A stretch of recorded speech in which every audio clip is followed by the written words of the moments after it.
श्री स्वामी समर्थ। तर बघा आज मी बनवणार आहे मेथांबा। तर इथे छान मस्त आंबे धुवून घेतलेले आहे, छान पुसून घेतलेले आहे त्याला, आणि छान पाण्यामध्ये ठेवलं होतं अगोदर मी, नंतर पुसलं आणि छान ड्राय करून घेतल्याने आता त्याला छिलून घेतलेलं आहे किसणीने मी। आणि हे बघा केऱ्या कुठे गुटल्या बनल्या आहे, केऱ्यांच्या कुठे नाही बनलेल्या आहे, तर मी छान मस्त बारीक बारीक काप करून घेत आहे।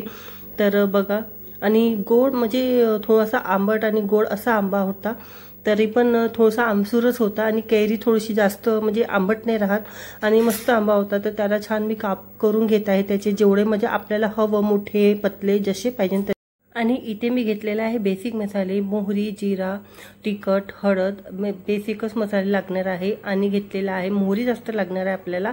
आणि घेतलेला आहे मी मेथी 1 किलो, म्हणजे कैरी आहे 1 किलो, बघा डब्बाभर 1 किलो आहे। तर त्याला 1 किलोला मी 2 चमचे मेथी घेतलेले आहे, कारण की मेथांबामध्ये मेथीच आवश्यक आहे। आणि छान मस्तपैकी बघा 1 किलो म्हणजे डबा 1 किलो अगर तुमचं कैरा असणार तर 1 किलो गुळ लागणार आहे। इथे मी गुळ म्हणजे माझ्याकडे म्हणजे पावडरवाला पण होता, तर थोडा तो पण घेतलेला आहे आणि बिट्टेवाला घेतला। इथे 2 चम्मच मेथीदाणे घेतलेले आहे। मेथीदाणे आवश्यक आहे मेथांब्यामध्ये, त्याच्याशिवाय होतच नाही। तर आणि बघा हे बेसिक मसाले घेतलेले आहे मी, हळद, जिरा, मोहरी, लाल तिखट आणि हलकसं काश्मीरी लाल तिखट आणि थोडासा गरम मसाला, थोडासा जास्त नाही। आणि इथे घेतलेला आहे मी कढई, कढईमध्ये मस्त तेल घेतलेलं आहे आणि तेल जास्त नाही घेतलेलं आहे, तेल फक्त 2 चम्मच घेतलेले आहे मी। त्याच्यात टाकलेली आहे मोहरी, मोहरी टाकलेली आहे मी 2 चम्मच।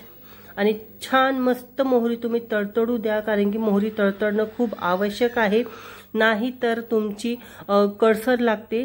तर बघा जिरा टाकून घेतलेला आहे, मोहरी तडतड झाल्यावर जिरा टाकून घेतलेला आहे, मेथी टाकून घेतलेली आहे। आणि मेथीदाणे जास्त एकदम लाल नको होऊ द्या। तर बघा मेथीदाणे टाकलेले आहे आणि आता याच्यामध्ये टाकणार आहे मी आपल्या कैऱ्या, कैऱ्या टाकलेल्या आहे आणि गुटल्या सुद्धा टाकून दिलेल्या आहे, कारण की गुटल्यांना पुष्कळ मांस राहते, त्याच्यामुळे मी गुटल्या सुद्धा टाकून घेतलेल्या आहे। आणि छान मस्त परतून घेतलेल्या आहे, बघू शकता परतून घेतलेल्या आहे। आणि मस्त परतून घ्या, एकजीव करून घ्या छान मस्त। आणि जिथपर्यंत तुमचं म्हणजे एकजीव होत नाही, हलकंसं पाणी सुटायला लागून जातो, तर बघा, आणि कमी पावर ठेवा, गॅसचा पावर कमी ठेवणं आवश्यक आहे। आणि तिथे बघा बेसिक मसाला टाकलेला आहे, हळद, तिखट, थोडासा गरम मसाला, गरम मसाला म्हणजे तो माझा लसण आणि कांद्याचा हे मसाला आहे। तर आणि मीठ चवीनुसार, मीठ कमीच टाका थोडंसं, कारण की तुम्हाला आवश्यक लागलं मीठ तर तुम्ही वरतून सुद्धा घेऊ शकता। आणि ह्या मिश्रणाला सुद्धा तुम्ही एकजीव करून घ्या। कोणी गोडलिंबाचा पाला सुद्धा टाकतात, तुम्ही सुद्धा टाकू शकता, मी स्किप केलेले आहे, कारण की मेथी टाकलेली असल्यामुळे तर माझ्याकडे नव्हता, तर मी स्किप केलेला आहे आणि झाकून घेतलेला आहे 5 मिनिटं। आणि 5 मिनिटानंतर बघा हलकासा म्हणजे पाणी सुटलेला आहे आंब्याचा, कारण की कैऱ्यांना पाणी असते। आणि मी इथे 1 किलो कैऱ्याला 1 कप पाणी टाकत आहे।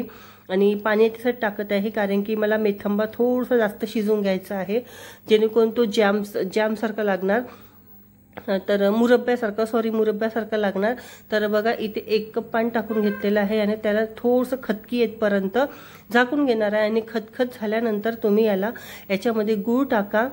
तर बघा मस्त झाकून घ्या तुम्ही 5-10 मिनिटं। आणि बघा इथे उकळी आलेली आहे आणि आता मी याच्यामध्ये गूळ टाकणार आहे।